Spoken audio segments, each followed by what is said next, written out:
What is up, everybody? Welcome back to It's the Little Things podcast. I'm super excited to be back. I know it's been forever. In the last episode, I just cried the whole time. And so, thank you for tuning in. Thank you for listening. I have been going through a really weird couple of months. So there's a reason I've been MIA. I feel like I just didn't want to come on here and get to talking and get to preaching at y'all and not feel like I was being genuine or being adequate. I'm not adequate. Anyways, I didn't feel like I wanted to get on here and be ingenuine with you guys and honestly be a hypocrite. This is just true transparency, and a lot of people in my life honestly don't know what's going on. And I've been struggling more than I let on, just emotionally and spiritually. And I absolutely love the Lord, and I never doubt his goodness, and which is okay if you do. Everybody has questions and concerns and all the things. I haven't doubted his goodness. I know he's good. It's been weird. I don't know where it came from. I think it kind of started last semester when I was going through just a really tough season. Like right before I graduated, it was more tough just with lots of spiritual warfare. And so I actually felt really close to the Lord. However, I was spending less and less time with him. I was spending lots of time in prayer, not a lot of time in the Word. I also started the Bible recap, which has been great. However, it also has been really tough for me because it's just really challenging for me to connect with the Lord when I am reading so much of what I sometimes don't understand. And Tara Koppel does a fantastic job of connecting scripture and also giving you a human perspective, because I feel like sometimes it's really hard to understand what the Lord is trying to teach us. And anyway, so I've been going through this really odd season, and I'm sure a lot of people can understand and relate to it, and that's why I wanted to get on here.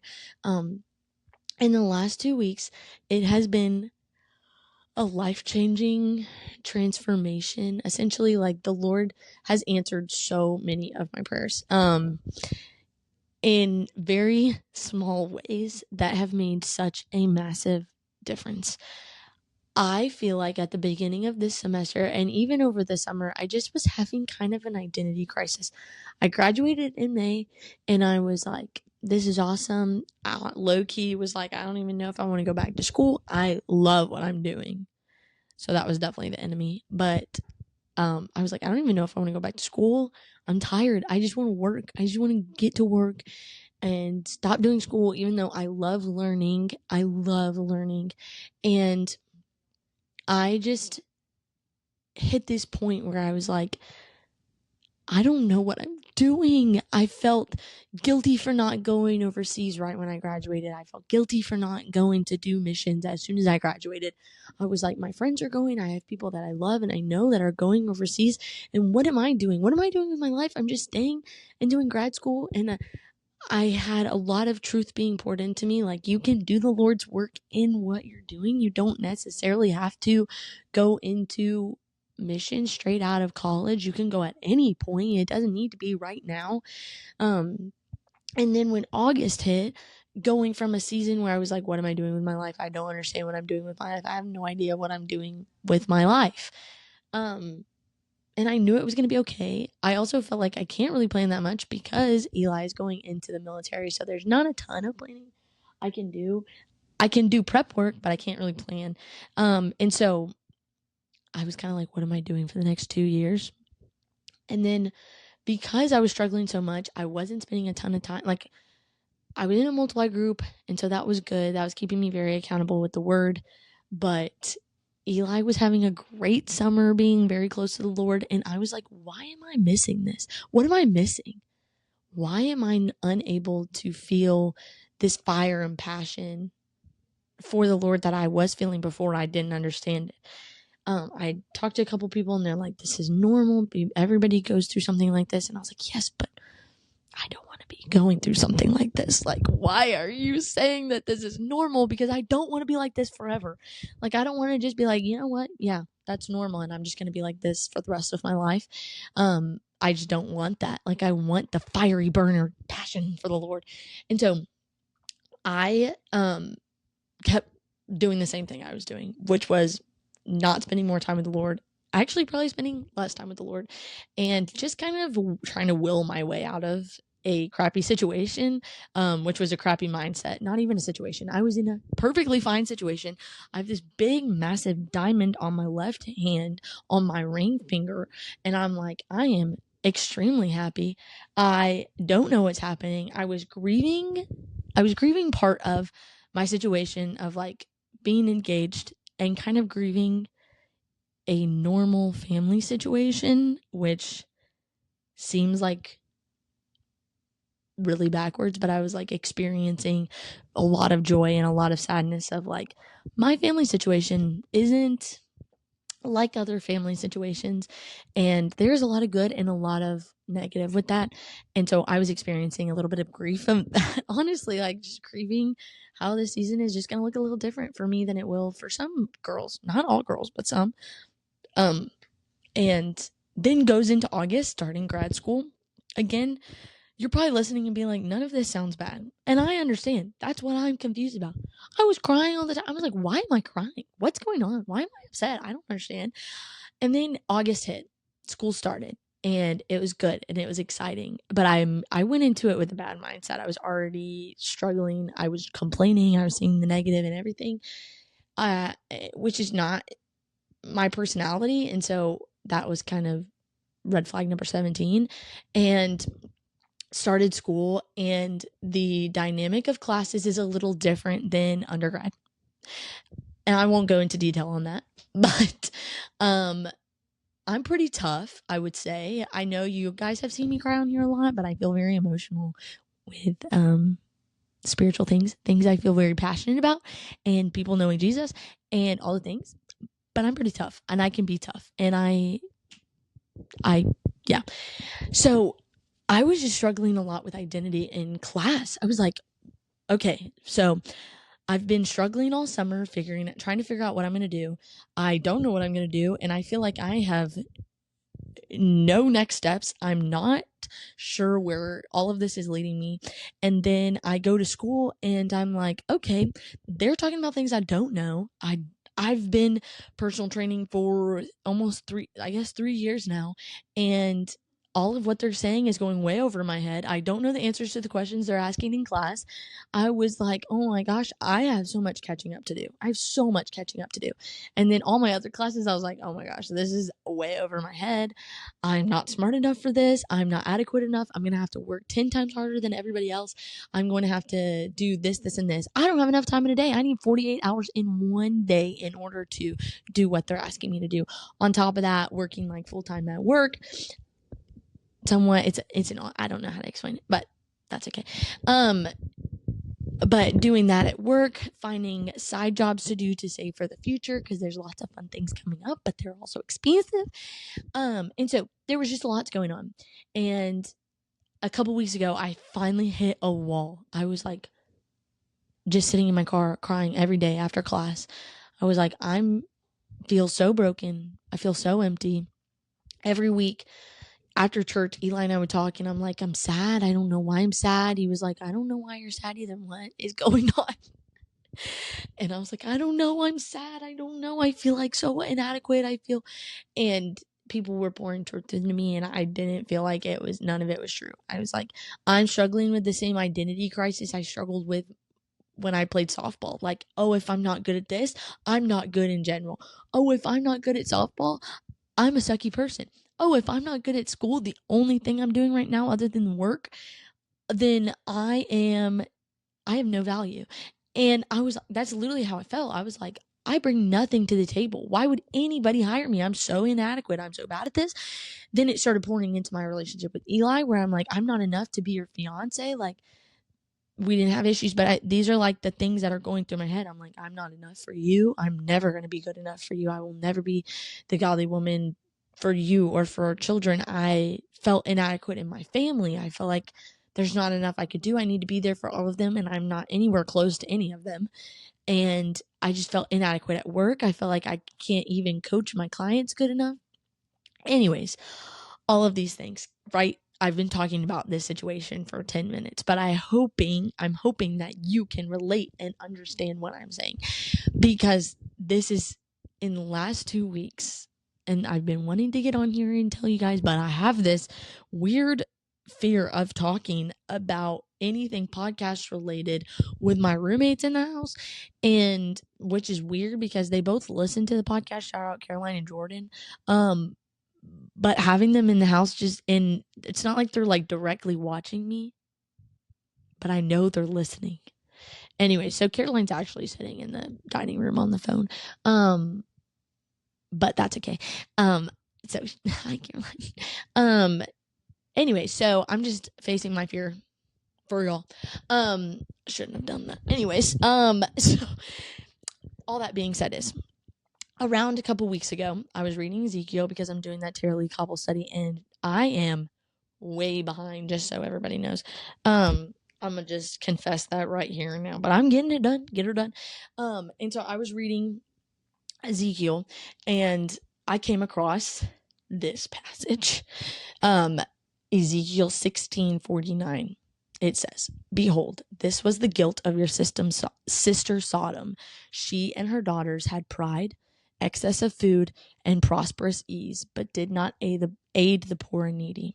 I'll read it again since I butchered that. Ezekiel 16:49. "Behold, this was the guilt of your sister Sodom. She and her daughters had pride, excess of food, and prosperous ease, but did not aid the poor and needy." And that was when the Lord hit me on the top of the head with one of those things from one of those like wooden bat type things with the big end of the thing, the club. That's what it is, like from the Flintstones. Is what I was thinking of. That's when he just like boing on the top of the head, because I'm reading that and I'm thinking, I'm Sodom. I'm the people of Sodom. Because I was like, what is going on with me? Nothing is going wrong. I'm just making things up. Like, essentially the spiritual warfare was crazy. And I kept telling Eli, I was like, I don't even think it's spiritual warfare. I just think it's me. I think it's literally my mind and sin running rampant in my life that is causing me to be like this. The enemy is looking at me and saying, honey, I'm not having to do anything to you. You're doing this to yourself. He's not even, the second I blame it on spiritual warfare, he's laughing in my face and saying, sister, I haven't touched you. I have not even come close to you. You are doing all that on your own. Because ain't that the truth? I really was. Because I was looking at everything like, woe is me. Oh my gosh. Like, my professor thinks I'm stupid. My professor thinks I'm dumb. I'm never going to be successful in life. Girl, get a grip. Get a grip. Okay? So, I want to break this verse down, and I'm going to give us some verses to go off of that I think are also great. And when was the last time you read Ezekiel? Yeah, so I'm gonna help you out with that, because it's a lot. There's a lot in here. It's good. It's just a lot. And so there were three sins in here, right? And which cover a vast array. Pride, which is, C.S. Lewis says, is the root of all evil, pretty much. Like, pride is what he considers the biggest sin, because pride encompasses so many things, right? And he talks about that in Mere Christianity, so go check it out. And shout out Eli, because he's the one reason I know that quote.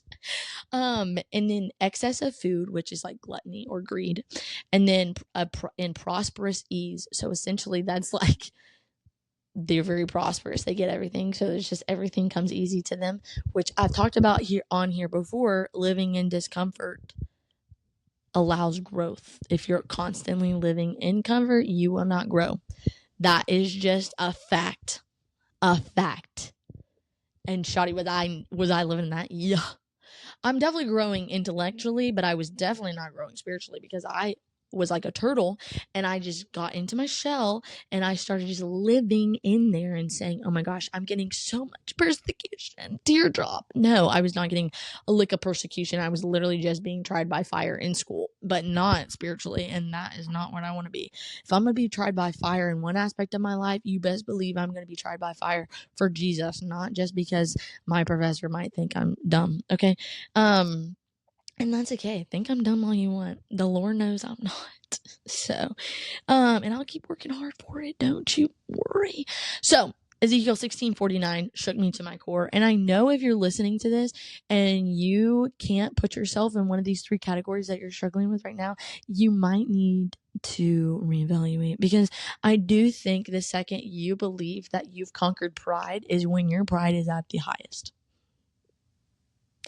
Because I don't think pride is something as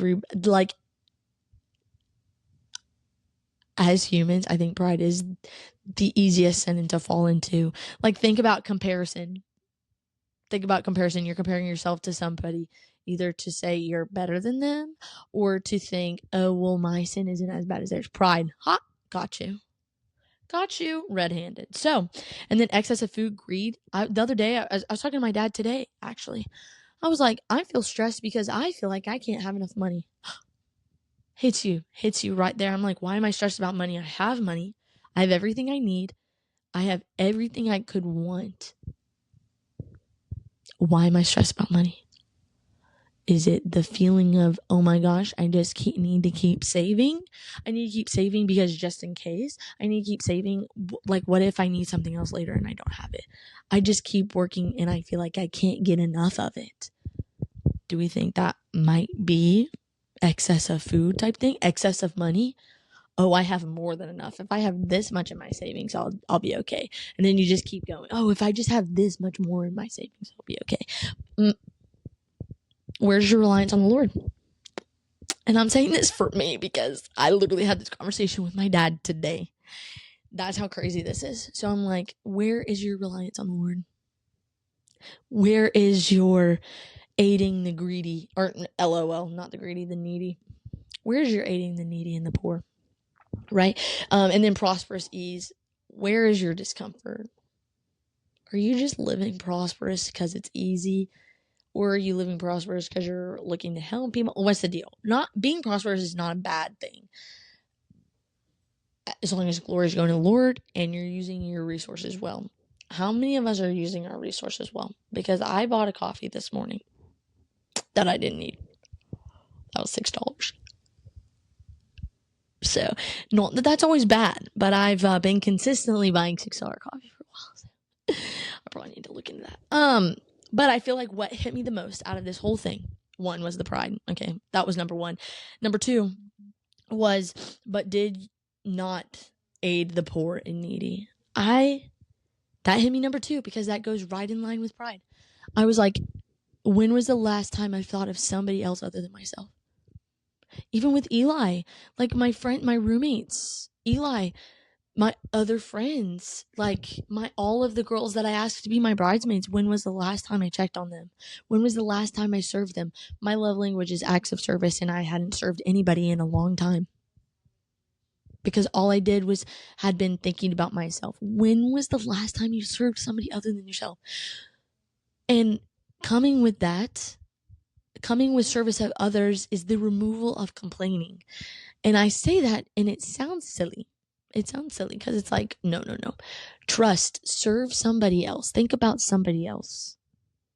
Think about somebody else and serve them, and see how often you actually complain. If you're serving somebody with a joyful heart and a joyful spirit, complaining doesn't come often. And I know that from experience. I really do. I feel like when I was serving in the church, serving in different communities at different times, when I was serving the most, I complained the least. Because the more you think about yourself, the more protective we get over our time. Because I was extremely burnt out after this semester, and then lived like that over the summer and into this fall. I was like, I don't want to commit to anything just yet because I need time for myself and Zen and all these things. That I think rest is important. I think overbooking yourself is also a form of busyness or in order to hush the voices in your head or to avoid time with the Lord. There's a lot of things that busyness can be an enemy of a lot of things. However, I do think protecting your time too much defeats the purpose of time. Like, what am I doing in my free time other than I'm studying? Yes, but then when I'm like really tired of the day, I just go and watch TV or like hang out with people, and people are great. But I'm just saying, when was the last time you served somebody else? And I was catching myself only thinking about myself. I don't want to do this for them because this will put me out of my way. Like, literally, these are the thoughts I was having in my head. And I was like, what happened to me? What happened? I was like, Lord, what happened to me to the point where I'm sitting here thinking about myself and what's going to benefit me more than I'm thinking about my best friends and the man that I'm going to marry in like 7 months. When did this get to the point where I was only thinking about myself? Where like I get on a phone call with my aunt, love you, Aunt April, please forgive me for all of this, where I will genuinely just talk about myself for an hour and talk about my life and just never ask her about hers. And it just was becoming so evident in my life how selfish I was becoming. And I'm still struggling with it, absolutely, because it doesn't just go away overnight. But in Ezekiel as well, and this is something I've also talked about in here before, LOL. I screenshotted the wrong thing, the wrong verse. But I also talked about this before as well. Was how in Ezekiel, I'm getting the actual verse. Okay, there we go. In Ezekiel 11:19 and Ezekiel 36:26 through 27, God says, I will give them one heart, and I will put a new spirit within them. I will remove the heart of stone from their flesh and give them a heart of flesh. That is a prayer that I've continuously prayed. It's also in Psalms that David prays that as well. Renew in me instead. I'm misquoting it.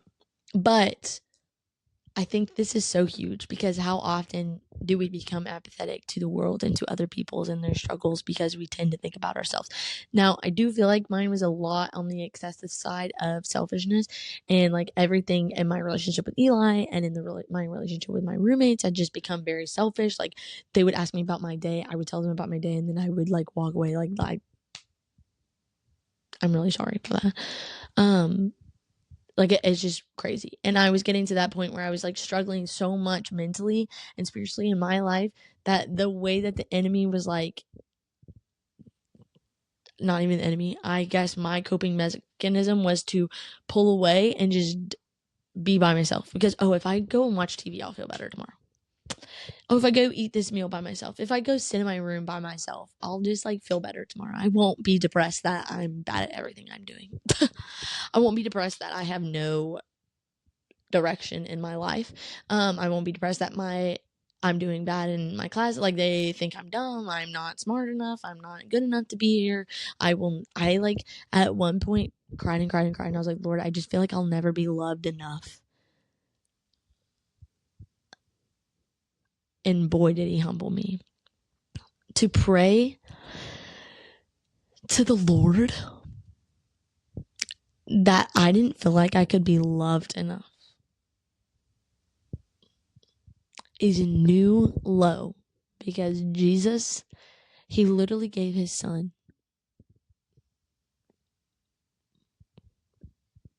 out of love. To not feel loved enough is to not know the character of God. Because to know the character of God is to know love. Is to know how much he loves you, how much he loves me. So my pride, my selfishness, my lack of time with the Lord was completely blocking the correct view of the character of God. And boy, it didn't work, because I was complaining every day. I was people pleasing and then complaining about that people pleasing, like, they had me do this, but I chose to do it. So all that being said, I want to encourage you that sometimes the best way to get out of a rut, sometimes the best way to ignite that fire in your soul for the Lord is not to just be like, Lord, remove this temptation of, like, yes, he will do that. But the biggest thing that has changed for me is, one, praying about it. Spend time with the Lord, dadgummit. Spend time with the Lord. I can't emphasize that enough. If you're not spending time with the Lord and you're just expecting your problems to just poof disappear, news flash, that's not how that works. I don't know what to tell you there, sister, because that's kind of what I was expecting and it didn't work. So, second thing is spending time with the Lord. This kind of goes along with the last one. Spending time with the Lord, looking for him, looking for his character in scripture, will align your desires with what God's desires are, and it will completely change your outlook on life. Because if you are thinking and have desires only of what your flesh desires, a successful career, tons of ambition, tons of money, tons of traveling, tons of not that any of those things are bad, but I'm just saying, if we are constantly looking at what the world wants and what our flesh wants, and we're never spending time with the Lord, we never know what the desires of the Lord is, we will be sad. We will fall short constantly. We always do, right? Once you spend time with the Lord, once you spend more time with him to understand his character, to see who he is, to pray without ceasing, to again learn more about who he is and what his character is and what his purpose for us is, your desires will begin to align with his. And when your desires begin to align with the Lord's, there is a sense of fulfillment that happens that you cannot get from anything else.